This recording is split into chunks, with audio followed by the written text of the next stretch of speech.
1 Samuel chapter 8. When Samuel grew old, he appointed his sons as Israel's leaders.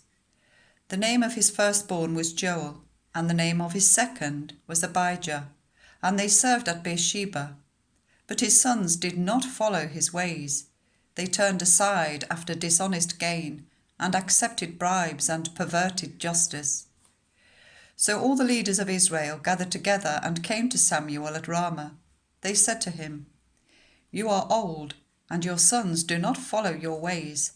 Now appoint a king to lead us, such as all the other nations have." But when they said, "Give us a king to lead us," this displeased Samuel, so he prayed to the Lord. And the Lord told him, "Listen to all that the people are saying to you. It is not you they have rejected, but they have rejected me as their king, as they have done from the day I brought them up out of Egypt until this day, forsaking me and serving other gods. So they are doing to you. Now listen to them, but warn them solemnly, and let them know what the king who will reign over them will claim as his rights." Samuel told all the words of the Lord to the people who were asking him for a king.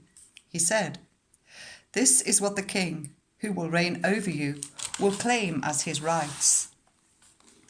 He will take your sons and make them serve with his chariots and horses, and they will run in front of his chariots. Some he will assign to be commanders of thousands and commanders of fifties, and others to plough his ground and reap his harvest, and still others to make weapons of war and equipment for his chariots. He will take your daughters to be perfumers and cooks and bakers. He will take the best of your fields and vineyards and olive groves and give them to his attendants. He will take 1/10 of your grain and of your vintage and give it to his officials and attendants. Your male and female servants and the best of your cattle and donkeys he will take for his own use. He will take 1/10 of your flocks, and you yourselves will become his slaves.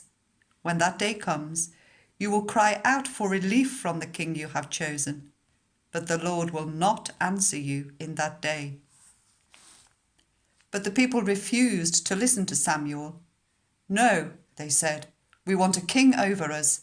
Then we shall be like all the other nations, with a king to lead us and to go out before us and fight our battles." When Samuel heard all that the people said, he repeated it before the Lord. The Lord answered, "Listen to them and give them a king." Then Samuel said to the Israelites, "Everyone go back to your own town."